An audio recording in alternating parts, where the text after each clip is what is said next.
Sus Mariosep, Opo. wala nga compliance eh. Wala akong pakialam sa pre-audit. I'm not asking you about the pre-audit. Meron kayong post-audit eh. Yes, Your Ito Honor. nangyari, ghost project eh. Opo. Tapos na tapos pero walang nangyari. Sino ang pumirma? Bago mapirmahan yun, merong certificate of acceptance, merong certificate of completion. Bago po bayaran ng COA yan, pipirma ang resident auditor. Ibig nyo sabihin na bayaran ito nung walang pumirma na auditor? Continue, Senator Bato. Yes, You have last still, question, Mr. Chair. Last question. You still have 1 minute. Yeah. Andito bang COA? Sinong COA representative? Morning po, Your Honor. Yes, ma'am. This is on ghost projects already paid. BIR Commissioner Romeo Lumagi Jr. said contractors found guilty of under-declaration or evading taxes will not be issued updated tax clearances, effectively disqualifying them from future government projects and suspending settlement of their current contracts. He addressed reports on ghost flood control projects, which the government had fully paid for and declared as completed, but which, upon subsequent verification and validation, were discovered to have never been actually constructed or physically undertaken. Malinaw na sa BIR report na ito na may mga proyektong fully paid pero hindi naman ginawa. Paano nakakalusot ito sa inyong post-audit at bakit hindi kaagad nakikita bago ma-release ang final payment? Can you respond to that, Mr. Chair? Your Honor, the audit team or the audit teams under the DPWH has already issued notices of disallowances based on the absence or non-submission of the disbursement vouchers, and dun din po sa mga may technical deficiencies noted by the audit teams po. Yun nga. Itong mga project na ito nga, na verified, validated, na ghost projects talaga, hindi ginawa. So ano nga ang papel ng COA dito? Hindi ninyo ito nakita. Sabi mo, granting na post-audit ginawa ninyo. Yes po. Pero ito fully paid na eh. Yes, so po, Your we Honor. presume na Yes po. nag-conduct na kayo ng post-audit dito. Meron na po, Your Honor, hindi po siya na post-audit, kaya po nag-issue na po si auditor ng notices of disallowances para doon po sa mga projects na yun, Your Honor. At doon sa mga hindi po sinubmit na disbursement vouchers po. Are you happy with her answer, Senator Bato? I'm not satisfied, Mr. If Chair. I may I'm not satisfied. provide po, Your Honor, for... Ang tinatanong niya po, Madam, Yes po. paano nyo inaudit yung ghost project? Yes, Your Honor. Doon po sa case po kasi ng Bulacan, Your Honor, marami pong hindi na-submit na disbursement vouchers. So, hindi naman, kahit several... Ang ibig nyo sabihin, nagdidepende lang kayo sa mga papeles, sa dokumento? Hindi po, Your Honor. Kaya nga po, dahil hindi po sila nakapag-submit, nag-issue na po ang audit teams ng notices of disallowance. Hindi Kayo, mahirap, Mr. Chair, mahirap na puro lang tayo notice of disallowance na klarong-klaro na ito na ghost project. Yes, Your Honor. Yung hindi po kasi pag-submit ng account, sir, or yung disbursement vouchers, pwede pong kasuhan din yung mga persons liable na hindi nag-submit doon sa... Hindi, wag mo na akong Opo. wag mo akong dalhin doon sa mga papel yan, Opo. mga disbursement na yan. COA, kung mag-post-audit kayo, di ba pupunta kayo sa area, tingnan nyo kung saan ang project. Yes po. O ngayon, hindi nyo nakita. Ano, hanggang kuan lang kayo? Hanggang disallowance lang kayo? O hindi nyo nakita. O ano ngayon?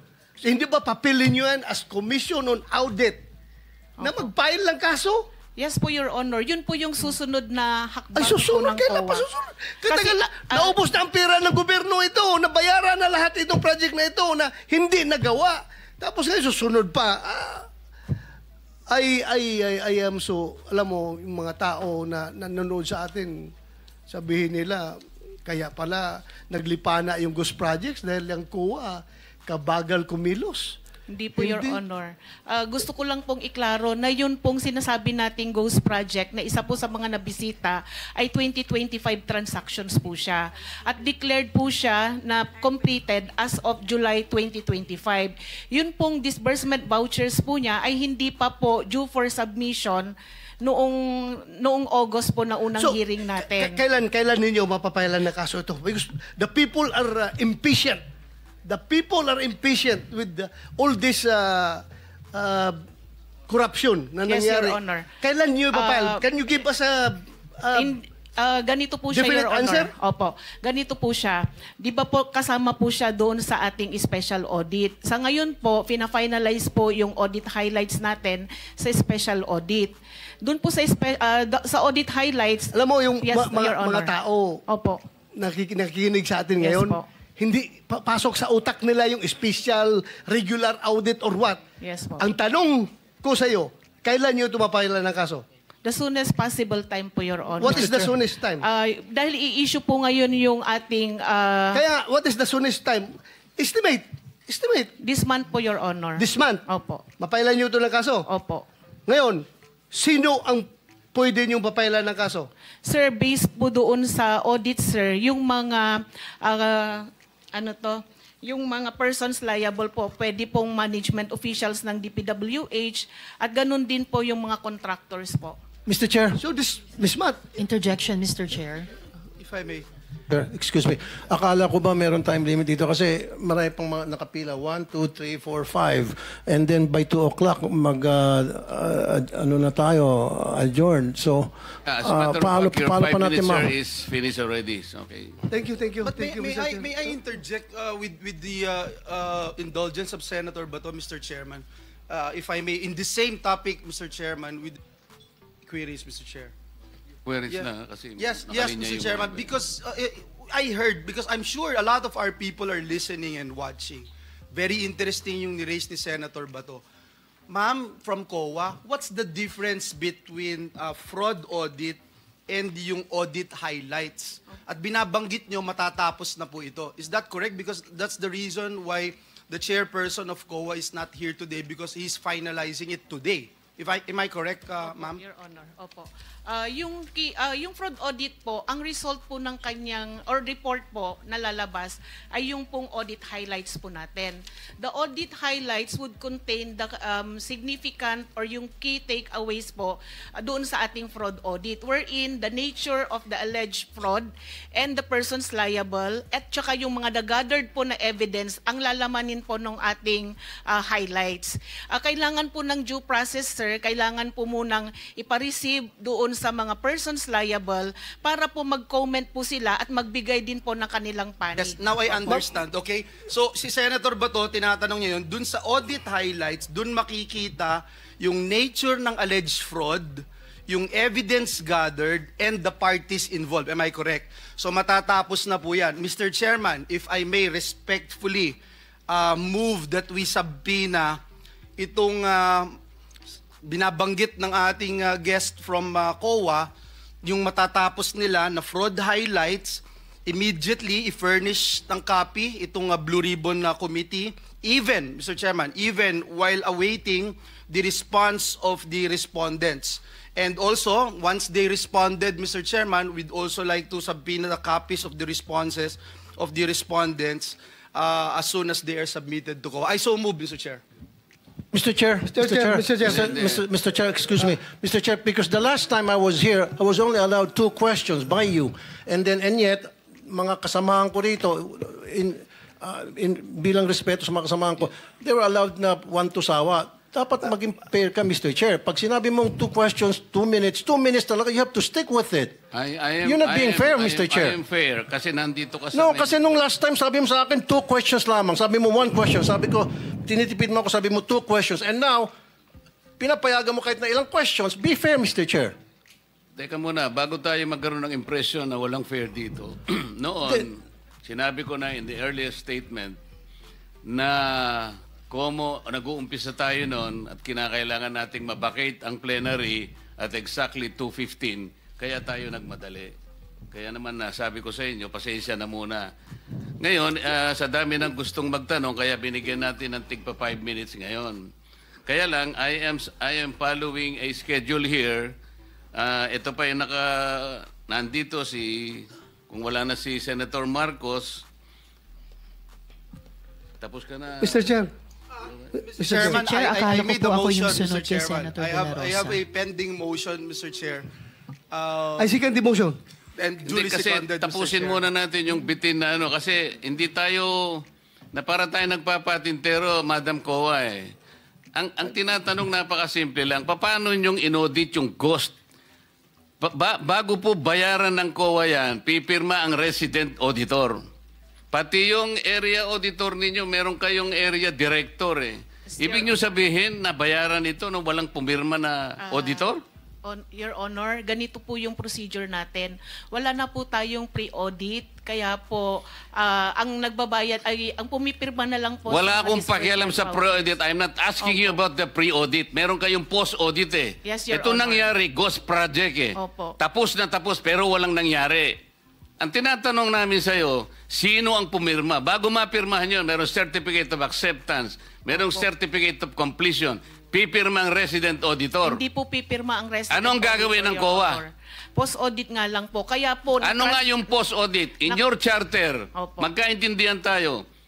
Ito yung inyong charter, sample of services listed in COA Citizens Charter. Financial audit, performance audit, compliance audit, fraud audit, special audit, notice of disallowance, notice of charge, notice of suspension.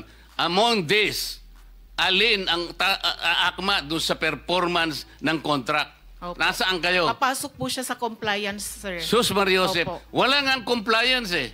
Ganito po, Your Honor, marami pong observation ng mga auditors natin pagdating po sa compliance nila sa procurement. Sinong mag-a-avail ng compliance? Sino yung auditee? DPWH po sa case po natin ngayon, Oh. Your Honor. So anong nangyari?